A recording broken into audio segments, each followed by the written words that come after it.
जय श्री राम। सती का मरना सुनकर शिवजी के गण यज्ञ विध्वंस करने लगे। ऐसा देखकर मुनीश्वर भृगु जी ने यज्ञ की रक्षा की। जब शिवजी को यह समाचार पाया तो क्रोधित होकर उन्होंने वीरभद्र को भेजा। वीरभद्र ने जाकर यज्ञ को विध्वंस कर दिया और सब देवताओं को यथा योग्य दंड दिया।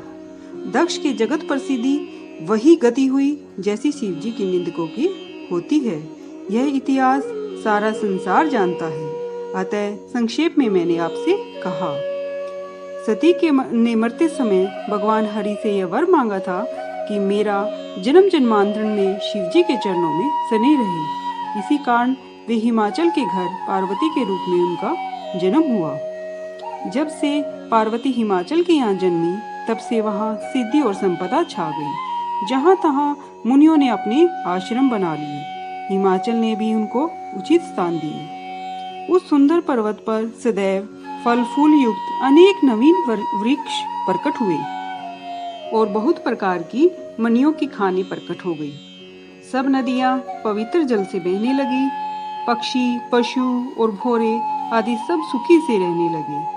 सब जीवों ने स्वाभाविक वैर छोड़ दिया और हिमवान पर स्नेह करने लगे। पार्वती के आने से हिमाचल की शोभा ऐसे हुई जैसे राम भक्ति के पाने से भक्त की शोभा होती है। घर पर नित्य नए नए मंगल होने लगे, जिसका ब्रह्मा आदि भी यश गाते हैं। नारद जी ने सब समाचार पाया तब वो कौतुक से ही हिमाचल के घर आए। पर्वतराज ने उनका बड़ा आदर किया और चरण धोकर सुंदर आसन पर बिठाया। स्त्री सहित मुनि के चरणों में सिर निभाया और चरणादोक सब घर में छिड़कवाया। हिमाचल ने अपने भाग्य को बहुत सराहा। फिर कन्या को बुला मुनि के चरणों पर डाल दिया और कहा कि आप त्रिकाल और सर्वज्ञ हैं, सर्वत्र आपकी गति है।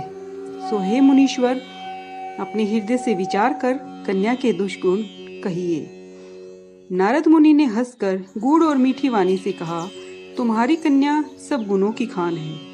यह स्वभाव से ही सुंदर, सुशील और चतुर है।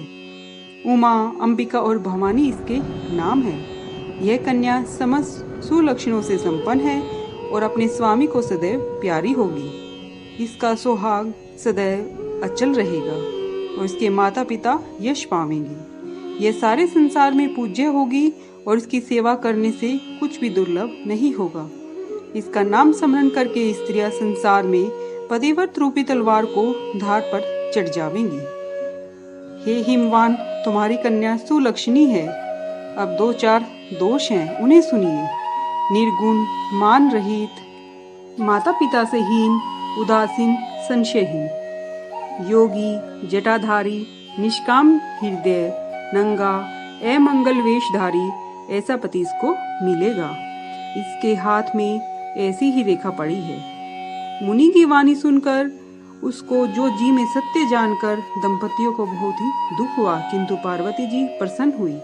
नारद जी ने भी यह भेद नहीं जाना क्योंकि दशा सबकी एक सी थी, समझ में भेद था। सब सखी, पार्वती, राजा रानी, सबका शरीर पुलकेमान होकर नेत्रों में जल भर आया। देव ऋषि का वचन मिथ्या नहीं हो सकता, यह समझकर पार्वती जी ने वचनों को अपने हृदय में रखा। उन्हें शिवजी के चरण कमलों पर स्नेह उत्पन्न हुआ, पर मिलना कठिन समझकर मन में संदेह हुआ। उस समय जानकर वह प्रीति छिपा ली और सखी की गोद में जा बैठी। देव ऋषि नारद जी की वाणी झूठी नहीं होगी, यह राजा रानी और चतुर सखियां सोचने लगी। फिर मन में धीरज धरकर राजा हिमाचल ने कहा, हे नाथ, कहिए इसका कोई उपाय हो। मुनि ने कहा, हे हिमवान, सुनो। जो ब्रह्मा ने भाग्य में लिख दिया उसे देव, दानव, मनुष्य और मुनि कोई भी मिटाने वाला नहीं है। तो भी मैं आपको एक उपाय बताता हूँ। जो देव सहायता करे तो हो जाएगा। जैसा मैंने तुम्हें कहा वैसा ही वर पार्वती को मिलेगा, इसमें कोई संदेह नहीं है। जय श्री राम।